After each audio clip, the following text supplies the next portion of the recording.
جناب سیدنا امیر معاویہ رضی اللہ تعالیٰ عمرۃ القضا کے موقع کے اوپر اسلام قبول کرتے ہیں۔ روایات کے اندر اختلاف ہے، راجح قول یہ کہ فتح مکہ سے پہلے مسلمان ہو گئے تھے، عمرۃ القضا کے موقع پر ایمان کا اسلام کا اظہار کرتے ہیں۔ میرے آقا جب عمرہ قضا کرنے کے لیے آئے، عمرہ کرنے کے بعد میرے آقا تشریف فرما ہے، صحابہ کی موجودگی کے اندر بیٹھے، یوں نظر دوڑاتے ہیں سب صحابہ پہ، نظر دوڑا کے پوچھتے ہیں ادعو معاویہ، معاویہ نظر نہیں آ رہا، معاویہ کو بلا کے لاؤ۔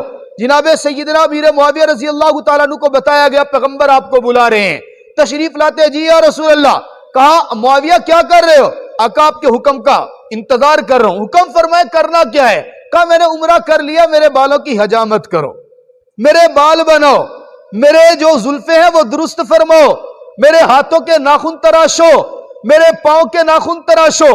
جناب سیدنا امیر معاویہ رضی اللہ تعالیٰ عنہ میرے آقا کے بال بناتے ہیں، حجامت کو درست کرتے ہیں، اور وہ جتنے بال کاٹتے ہیں فرماتے ہیں میں نے بطور تبرک کے ان بالوں کو جمع کر لیا، اور جمع کر کے اپنے پاس اپنی آخرت کا میں نے ان کو ایک ذخیرہ بنا کے رکھا۔